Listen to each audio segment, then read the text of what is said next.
नए वर्ष की आप सबको बहुत बहुत मुबारक। फ्रेंड्स वर्ल्ड टीवी की तरफ से मैं वरुण तिवारी और आइए जानते हैं राशिफल क्या कह रहा है हमारे एस्ट्रोलॉजर पवन गुप्ता के साथ। नमस्कार दोस्तों, मैं हूं एस्ट्रोलॉजर पवन गुप्ता। आज हम बात करेंगे कि ये साल आपके लिए कैसा रहेगा 2024। सबसे पहले मैं आपको बहुत बहुत शुभकामनाएं देना चाहूँगा। इस साल की नव वर्ष की बहुत बहुत शुभकामनाएं। नव वर्ष आपके लिए बहुत ही खुशियाँ भरा हो, अच्छी हेल्थ, अच्छी वेल्थ आपके लिए लेके आए, आपके परिवार में खुशियाँ बनी रहे और आपकी जो है सभी इच्छाएँ पूरी हों। जो भी आप चाहते हैं, भगवान की कृपा आपके ऊपर बनी रहे।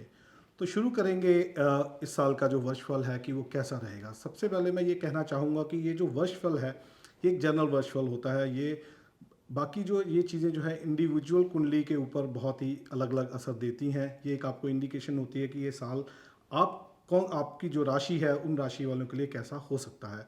तो जो चीज़ें हम आपको बताएंगे उस पर अगर थोड़ा सा आप ध्यान रखेंगे, उन चीज़ों को लेके चलेंगे तो आपके लिए जो ये वर्ष है बहुत ही अच्छा रहेगा।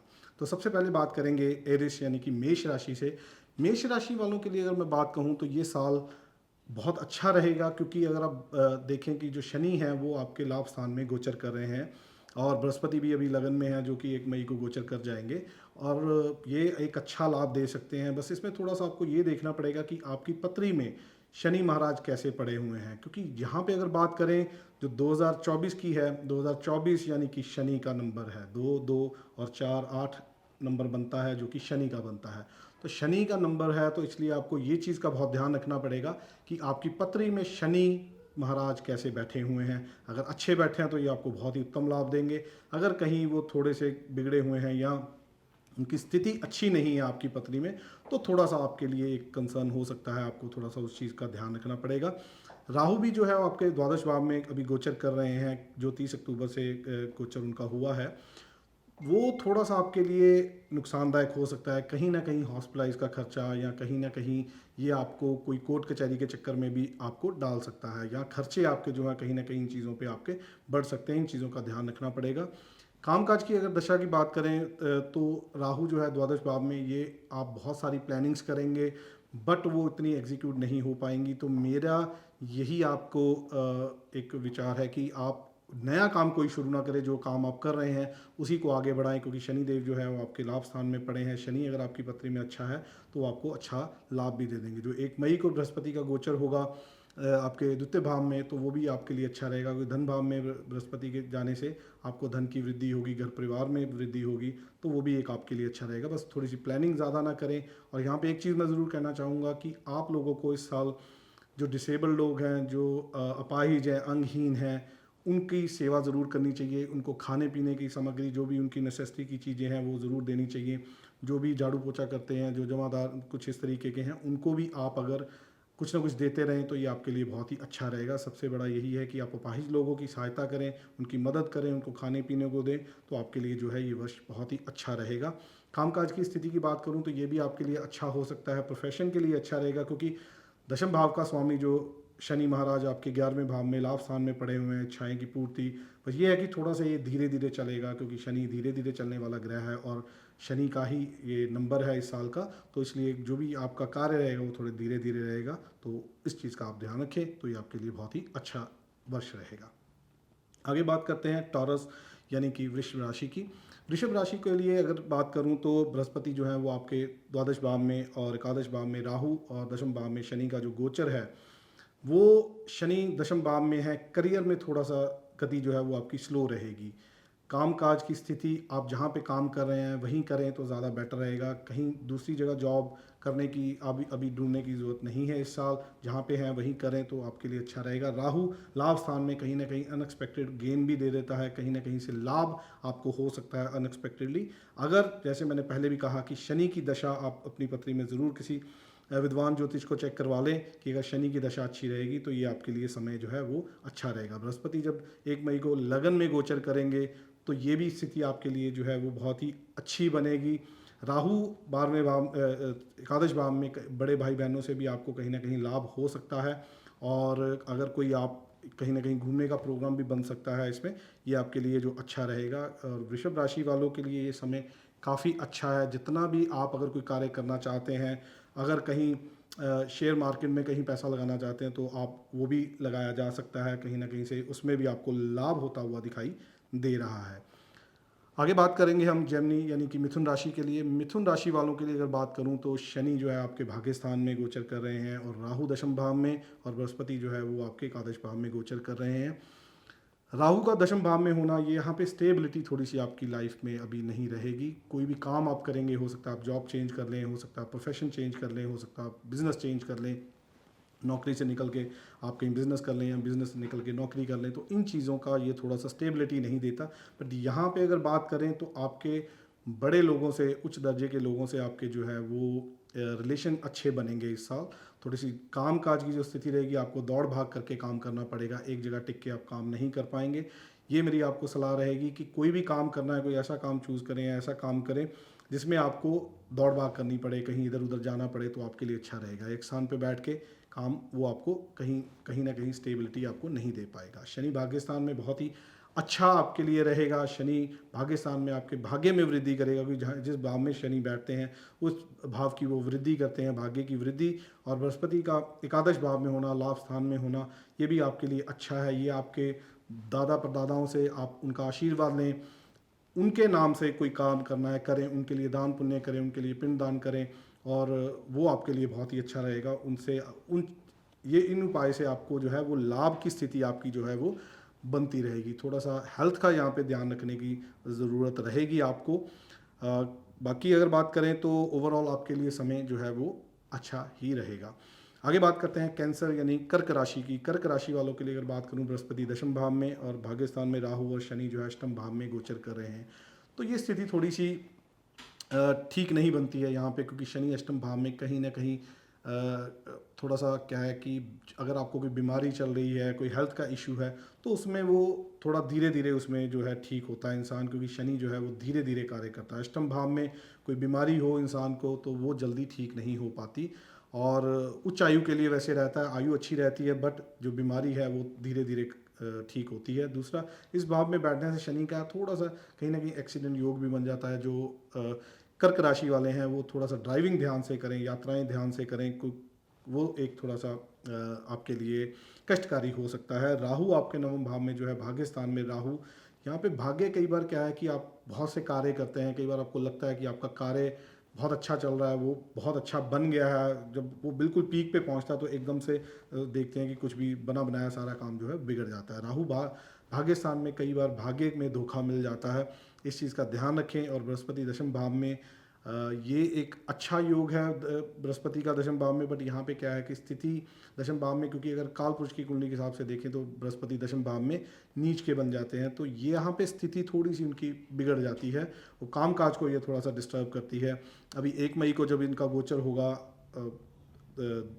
वृषभ राशि में, तो एकादश भाव में आपके आ जाएंगे, तो ये फिर तब आपको लाभ देंगे। तो पहले 4 महीने अगर बात करें अप्रैल तक, थोड़ा सा आपको समय ठीक नहीं चलेगा, उसके बाद समय क्या आपको अच्छा रहेगा। उसके बाद बात करें हम लियो यानी कि सिंह राशि की। सिंह राशि वालों के लिए अगर बात करूं तो शनि सप्तम भाव में, राहु अष्टम भाव में और बृहस्पति भाग्य स्थान में। भाग्य स्थान में बृहस्पति का होना बहुत अच्छा है। शुभ यात्राएं आप कर सकते हैं, कोई धार्मिक यात्राएं आप कर सकते हैं, धार्मिक कार्यों में आप कहीं ना कहीं संगीत हो सकते हैं, तो वो भी एक बहुत अच्छा है कि धर्म कर्म के कार्य में अगर आप लगें तो आपको ये एक अच्छा बेनिफिट दे देगा।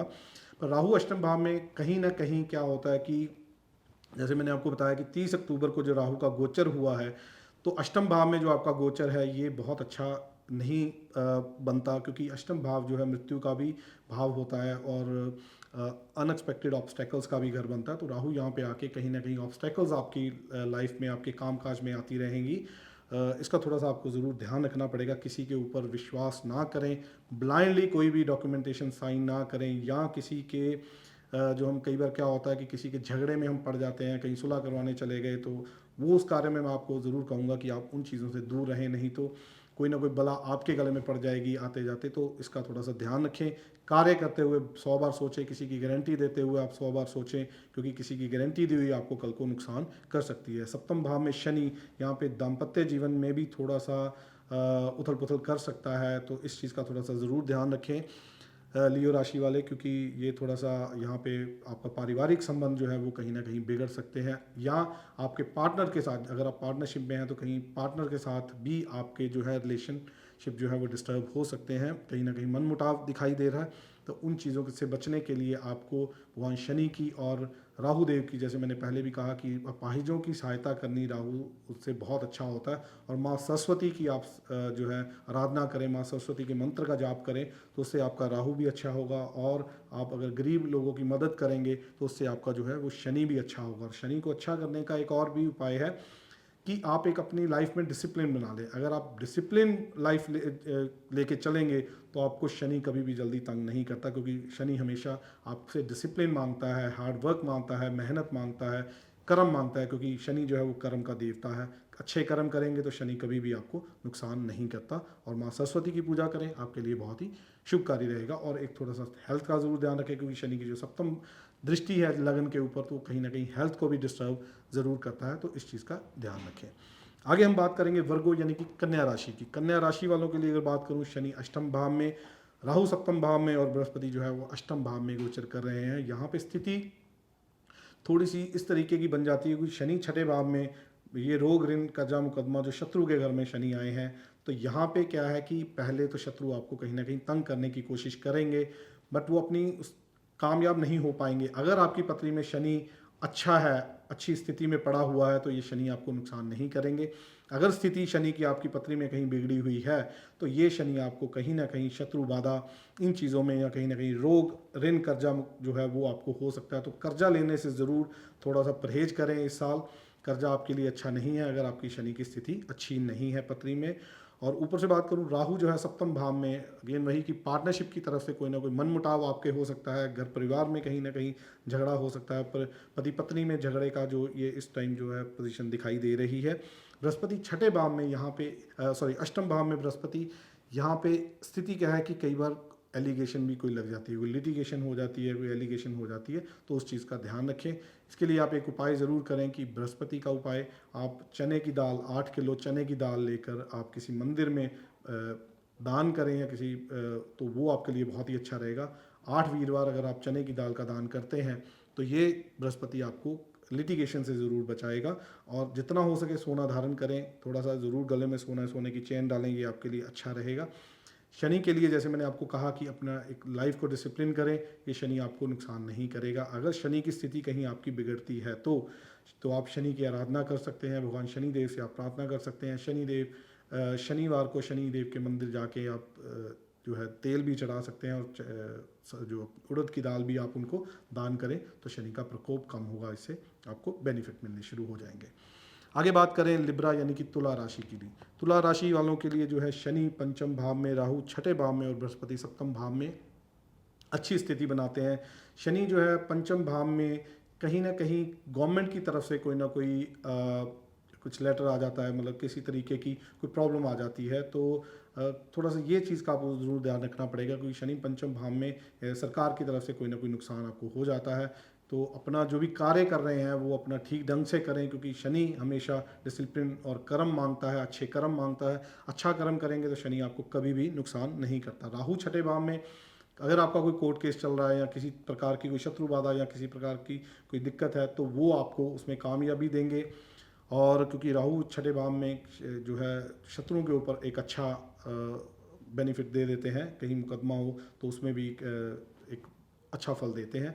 अगर आप किसी कंपटीशन में जा रहे हैं तो राहु देव छठे भाव में कंपटीशन के लिए भी अच्छा फल देते हैं। बट इस चीज़ का ध्यान रखें कि माँ सरस्वती की पूजा करें, गणेश जी की पूजा करें, तो ये आपके लिए बहुत ही अच्छा रहेगा। सप्तम भाव में बृहस्पति, उनका भी जो गोचर है वो 1 मई को अष्टम भाव में जो जाएगा। अष्टम भाव में बृहस्पति का जाना अच्छा तो माना जाता है कि ज्ञान के लिए बहुत अच्छा रहता है। अगर आप अध्यात्म में जाना चाहते हैं तो उसके लिए अष्टम भाव में बृहस्पति अच्छा है। लेकिन अगर हम सामाजिक बात करें, तो भौतिक सुखों की बात करें, तो यहाँ पे जैसे मैंने पहले भी कहा कोई लिटिगेशन हो सकती है, उसका थोड़ा सा ज़रूर ध्यान रखें। और बृहस्पति का उपाय जो मैंने कहा है कि चने की दाल का दान करें, ये आपके लिए अच्छा रहेगा। और राहु जो है छठे भाव में, उसका लाभ लेने के लिए आप एक काम कर सकते हैं, जो जौ हैं उनको आप पक्षियों को डालना शुरू करें। रोज़ सुबह उठ के रात को उसको जौ को पानी में भिगो दें और सुबह उसको पक्षियों को डालना शुरू करें, तो ये आपके लिए अच्छा रहेगा। छठे भाव में राहु जो है कोर्ट कचहरी, अगर किसी का केस चल रहा है, किसी को अगर कोई बीमारी है, किसी प्रकार की कोई बाधा है, तो उसका भी निवारण आपका हो जाएगा इस उपाय से। बस ये है कि यहाँ पे कई बार क्या होता है कि अनएक्सपेक्टेड आपको कोई ऐसी बीमारी दे देता है जो डायग्नोज नहीं हो पाती। पेट का खास ध्यान रखें, खाने पीने का ध्यान रखें, तो ये आपके लिए शुभ रहेगा।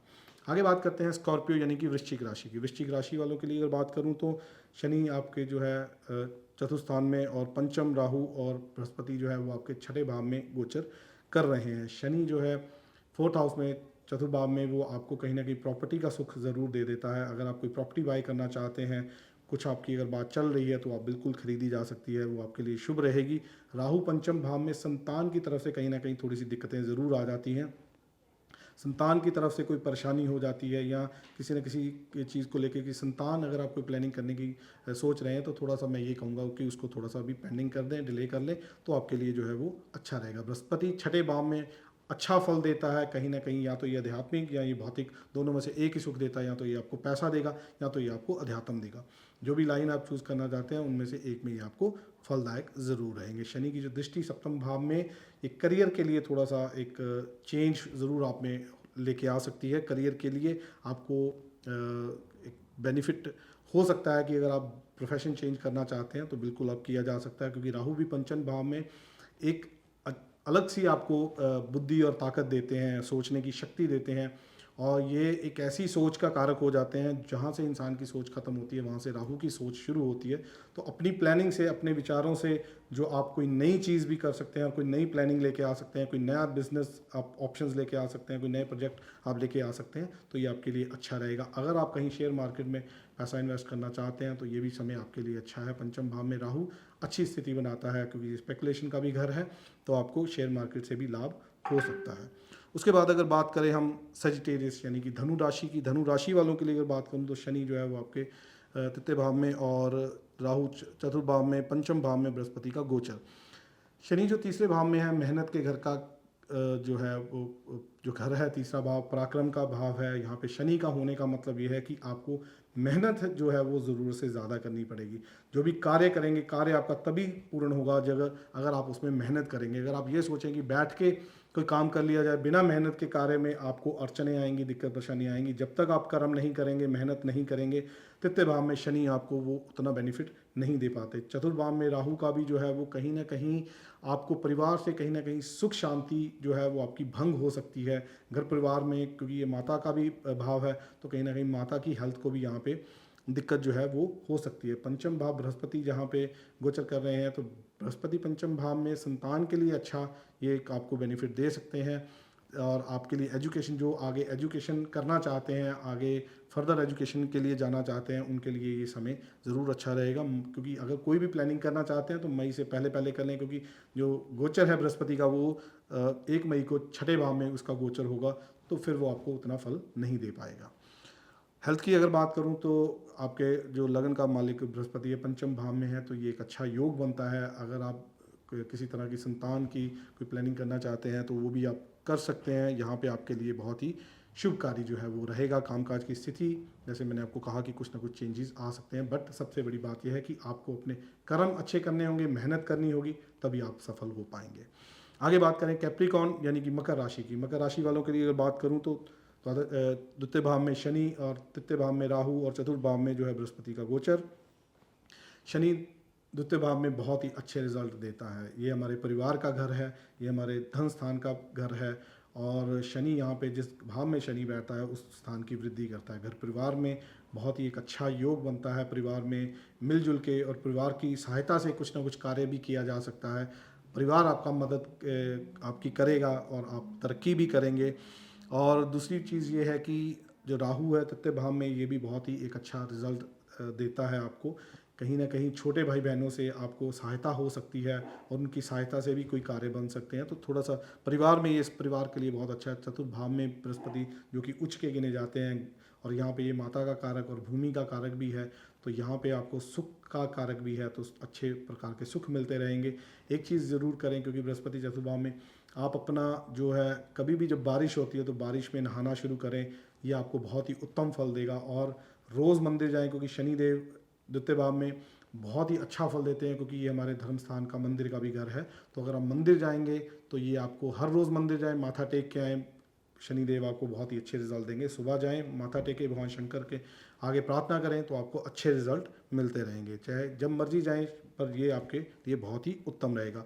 हेल्थ की बात करें, क्योंकि लग्नेश जो है वो द्वितीय भाव में बहुत ही अच्छा रिजल्ट देता है और ये सेल्फ मेड इंसान बनाता है। अगर आप अपनी मेहनत से अपने बलबूते पे कुछ करना चाहते हैं तो ये साल आपके लिए बहुत ही जो है वो शुभ रहेगा। और जैसे मैंने कहा, क्योंकि ये शनि का नंबर भी है, 8 नंबर, और साल शनि का है, तो ये आपके लिए उत्तम फल देगा। बस एक चीज़ का ध्यान रखें, किसी विद्वान ज्योतिषी से अपनी पत्री ज़रूर चेक करवा लें। उसमें ये देख लें कि शनि की स्थिति आपकी अगर अच्छी पड़ी है तो ये आपके लिए बहुत ही शुभ कारक हो सकते हैं। आगे बात करते हैं क्वेरिस यानी कि कुंभ राशि की। कुंभ राशि वालों के लिए अगर बात करूं तो लग्नेश में, लगन में शनि और लग्नेश ही अपनी राशि में पड़े हुए हैं, और द्वितीय भाव में राहु और तृतीय भाव में बृहस्पति का जो गोचर, ये आपको उत्तम फल दे सकता है। क्योंकि शनि लगन में एक चीज़ ज़रूर है, इंसान को थोड़ा सा रिजड बना देता है, इंसान ज़िद्दी हो जाता है। तो थोड़ा सा मैं यहाँ ये बात ज़रूर कहना चाहूँगा कि आपको अपने आप में थोड़ी सी फ्लेक्सिबिलिटी ज़रूर लेके आनी चाहिए। अगर आप इस साल कामयाब होना चाहते हैं, कुछ अच्छे कार्य करना चाहते हैं, अगर ज़िंदगी में तरक्की करना चाहते हैं, आप चाहते हैं कि आपके कार्य बने, तो यहाँ पे थोड़ा सा आपको इस चीज़ का ध्यान देना पड़ेगा कि लाइफ में फ्लेक्सिबिलिटी लेके आए। रिजिड होने से काम कहीं ना कहीं बिगड़ जाते हैं। जब हम किसी चीज़ के लिए बिल्कुल ही हो जाते हैं कि नहीं, जो मैंने कह दिया वही सही है, तो हम दूसरों की बात नहीं सुनते। तो इस बात का थोड़ा सा ज़रूर ध्यान रखें, दूसरों को लेके साथ में चले, घर परिवार को साथ में लेके चलें। लोगों की, दूसरों की बातें, मैं ये नहीं कहता कि गलत बातें सुने, बट दूसरों के विचार लेके अगर आप चलेंगे तो ये आपके लिए अच्छा रहेगा। थोड़ा सा फ्लेक्सिबल होकर चलें, ये बहुत ही उत्तम देगा आपको रिजल्ट। और धन लाभ में, धन स्थान में राहु का जो गोचर है इस टाइम, तो ये परिवार में कहीं ना कहीं थोड़ा सा मन मुटाव देखने को यहाँ पे मिल सकता है। वाणी में कहीं ना कहीं कड़वाहट आ सकती है, या कहीं ना कहीं वाणी में एग्रेशन हो सकता है। तो इसीलिए मैंने क्यों बोला, क्योंकि रिजड शनि भी आपके लगन में है, तो इंसान रिजड भी हो जाता है और वाणी पे भी थोड़ा सा कंट्रोल जो है वो नहीं रहता। कई बार हम ऐसे शब्द बोल देते हैं सामने वाले को, चाहे वो घर परिवार का है, चाहे वो हमारा पार्टनर है, चाहे कोई भी है, तो उससे क्या है कि हमारे रिलेशनशिप जो है वो ख़राब होने शुरू हो जाते हैं। और इस चीज़ का थोड़ा सा ध्यान रखें, थोड़ी सी फ्लेक्सिबिलिटी लेके आएँ, अपनी वाणी पे कंट्रोल रखें, तो ये जो है वर्ष आपके लिए बहुत ही शुभ जो रहेगा, लाभदायक रहेगा। और बृहस्पति, जैसे मैंने कहा कि अप्रैल के बाद जब ये बृहस्पति का गोचर आपके चतुर्भाव में जाएगा तो ये आपको अच्छे बेनिफिट देने शुरू कर देगा। हेल्थ की अगर बात करूं तो हेल्थ की स्थिति आपकी अगर थोड़ी सी बिगड़ी है तो वो भी ठीक होनी शुरू हो जाएगी। कामकाज की बात करूं तो दशम भाव में शनि की जो दृष्टि पड़ेगी तो वो एक आपको अच्छा बेनिफिट दे सकती है। आप लाभ ज़रूर ले लें, क्योंकि शनि की दशम भाव पे दृष्टि, अपने घर की काल पुरुष की कुंडली के अगर हिसाब से देखें तो शनि दशम भाव का मालिक भी है, तो वहाँ पे आपको एक अच्छा रिजल्ट वो दे सकता है। बट कुछ चीज़ों का ध्यान रखें, जैसे मैंने आपको बोला, तो अगर उन चीज़ों का ध्यान रखेंगे तो ये वर्ष आपके लिए बहुत ही शुभदायक रहेगा। और आगे बात करते हैं पाइसेस यानी कि मीन राशि की। मीन राशि वालों के लिए अगर बात करूँ तो लगन में राहु और द्वादश भाव में शनि और द्वितीय भाव में जो है वो आपके बृहस्पति का गोचर। लगन में राहु थोड़ा सा हेल्थ की दिक्कत ज़रूर दे देता है, हेल्थ की तरफ से कहीं ना कहीं परेशानी आपको हो जाती है। और शनि जो है वो द्वादश भाव में ये खर्चे का कारक हो जाता है, तो कहीं ना कहीं खर्चे, आपके हॉस्पिटल के खर्चे, दवाइयों पे खर्चे, इन चीज़ों पे आपके खर्चे हो सकते हैं। तो इससे बेटर ये है कि मैं ये ज़रूर कहता हूँ कि ऐसी स्थिति में आपको क्या है कि कहीं ना कहीं आपको दान पुण्य करते रहना चाहिए, क्योंकि जितना आप दान पुण्य करेंगे क्योंकि कहीं ना कहीं आपके खर्चे बढ़ते हुए दिखाई दे रहे हैं। अननेसेसरली आपके कहीं ना कहीं खर्चे बढ़ते रहेंगे, कोई ना कोई एक के बाद एक के बाद एक के बाद कोई ना कोई खर्चा आपके लिए आता ही रहेगा। तो उससे बेटर यह है कि आप कहीं ना कहीं दान पुण्य करते रहें, और उससे क्या है कि आपके खर्चों पे भी कंट्रोल होना शुरू हो जाता है, क्योंकि पैसा तो जाना ही है, वो किसी भी स्थिति में जा सकता है। और इससे क्या है कि अगर आप दान पुण्य करेंगे तो आपको दान का फ़ायदा भी होगा, और आपका पैसा जो जाना है वो भी अच्छे कार्यों में जाना शुरू हो जाएगा। हेल्थ का थोड़ा सा ध्यान रखने की ज़रूरत है यहाँ पे। अगर बात करूँ कि करियर की अगर बात करें, प्रोफेशन की अगर बात करें, तो यहाँ पे आपको कुछ ना कुछ चेंजेस भी हो सकते हैं। आपकी लाइफ में कुछ ना कुछ चेंज भी आ सकता है। अगर आप कोई प्रोफेशन चेंज करना चाहते हैं वो भी यहाँ पे किया जा सकता है। बट स्थिति अगेन वही मैं कहूँगा कि शनि की और आप अपनी राहु की स्थिति ज़रूर यहाँ पे चेक कर लें, क्योंकि लगन में अगर राहु आपकी पत्री में, अगर कुंडली में कहीं ख़राब पड़े हैं तो ये आपके हेल्थ को इशू ज़रूर करेंगे। और पंचम भाव पे, जो संतान भाव पे इसकी दृष्टि, वो भी अच्छी शुभ कारक नहीं रहेगी। संतान की तरफ से कोई ना कोई परेशानी बनी रहती है। सप्तम भाव में हमारे पार्टनर की तरफ से कोई ना कोई दिक्कत परेशानी, और भाग्य के ऊपर दृष्टि, तो ये थोड़ी सी इन चीज़ों का आपको जो है वो ध्यान रखना पड़ेगा। और ऊपर से क्या है, क्योंकि 1 मई के बाद जो आपका बृहस्पति का गोचर जो होगा आपका तृतीय भाव में बृहस्पति यहाँ पे, तो वो भी बहुत शुभ कारक नहीं है। अभी अप्रैल तक फिर भी ठीक है, बट उसके बाद थोड़ा सा आपको इन चीज़ों का ध्यान रखना पड़ेगा। बाकी अगर बात करें ओवरऑल तो ये स्थिति आपकी ठीक ठाक रहेगी, बट अपनी पत्री ज़रूर चेक करवाएं और शनि और राहु की स्थिति ज़रूर अपनी पत्री में चेक कर लें। अच्छी रहेगी तो कहीं ना कहीं ये बचाव रहेगा, अगर कहीं बिगड़ गई तो ये आपके खर्चे थोड़े से ज़्यादा ज़रूर कर देगी। बाकी मैं इसी के साथ आपसे इजाज़त लेना चाहूँगा कि ये जो साल है 2024 का, ये आपके लिए बहुत ही शुभ रहे। मेरी तरफ से बहुत बहुत शुभकामनाएं। भगवान आपको खूब तरक्की दे। धन्यवाद। Australia's first Indian magazine to have a national reach, Indus Age is the largest circulated South Asian magazine in Australia with 5 simultaneous editions, 55,000 copies printed monthly, 220,000 readers, largest network of clients, undisputed leader in community news. Indus Age is circulated in Sydney, Melbourne, Adelaide, Brisbane and Perth to over 525 outlets. Grab your copy now to get the latest on the community, news from India, Bollywood, music and much more. For more